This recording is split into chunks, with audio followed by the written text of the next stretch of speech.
আসসালামু আলাইকুম এভরিওয়ান। দেখতে দেখতে ২০২৫ সালটা শেষ হয়ে গেল। ২০২৫ সালের ৩১ ডিসেম্বর আমি কিভাবে কাটাইলাম সব থাকতেছে এই ভিডিওতে। বাবার বাড়িতে আসার পর থেকেই ১০ দিনে আমি তেমন কোনো ভিডিও ক্লিপ নিই নাই। ওইভাবে তেমনটা এনার্জি কাজ করে না, একদম অলস হয়ে গিয়েছি। তাই ভাবলাম ২৫ সালে শেষ দিনটা স্মৃতি হয়ে থাক, তাই আজকে সারা দিনের সবকিছু আমি ক্লিপ নিয়েছি। আমি কখনো কল্পনাও করতে পারিনি ২০২৫ সালটা আমার জীবনের এত বেস্ট একটা সাল হয়ে থাকবে। আমি অনেক এনজয় করেছি, আমার লাইফে অনেক কিছু পেয়েছি না চাইতেও। আলহামদুলিল্লাহ ফর এভরিথিং। আমার মেয়ে তো সারাদিন জেগে থাকে, এই 10টা দিনে সে একটা রাতও ঘুমায় নাই। প্রত্যেকদিন সকাল 5টা 6টা এই টাইমে ঘুমায়।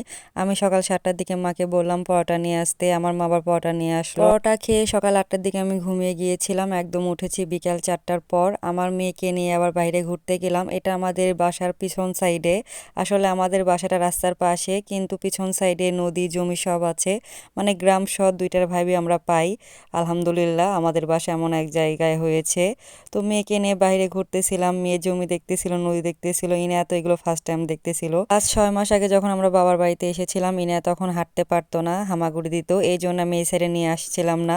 আর এত আমার মেয়ে রাস্তা পাগল হয়ে গিয়েছে, সবসময় বাইরে গিয়ে দাঁড়ায় থাকে, গাড়ি দেখে। মাশাআল্লাহ, এগুলো চোখের শান্তি। কয়েকদিন পর যখন চলে যাব এগুলো খুব মিস করব, কারণ আমাদের বাসা থেকে তেমন রাস্তা দেখা যায় না। ও সব সময় গাড়ি খুব পছন্দ করে। আমার ভাগ্নি রিফা আমার মেয়ের জন্য এবং তার জন্য নুডলস রান্না করেছে ডিম দিয়ে আর ম্যাজিক মশলা দিয়ে। এত মজা হয়েছে, আমিও কয়েক চামচ খেয়েছিলাম। সে মাশাআল্লাহ অনেক সুন্দরভাবে নুডলস রান্না করতে পারে। মাকে আবার সন্ধ্যার দিকে বললাম একটু আমাকে সেমাই রান্না করে দিতে, মা আবার রান্না করে দিল। আমার ভাইকে বললাম আজকে আমি ট্রিট দিব, এগুলো কিনে নিয়ে আয়। এখানে এই শুকনা মিষ্টিটা আমার কাছে এত মজা লাগে। নিমকি নিয়ে এসেছিল, চুটকি নিয়ে এসেছিল, খাকরায় আর জিলাপি গুড়ের এবং চিনি দুইটাই নিয়ে এসেছিল। অনেক এলাকার সাথে নামগুলো নাও মিলতে পারে, আসলে আমাদের বগুড়াতে এইভাবে নাম বলা হয়, এই জন্য আমি এভাবে নাম বললাম। আলাদা কোনো নাম থাকলে সেটা আমি জানি না। আমার বিয়ের আগে 3 মাস পর পর আমি হেয়ার কাটিং করতাম, কিন্তু বিয়ে হওয়ার পর থেকে আসলে ওইভাবে কাটিং করা হয় না। যখন আমি বাবার বাড়িতে আসি 4-5 মাস পর পর এভাবে আমি হেয়ার কাটিং করি।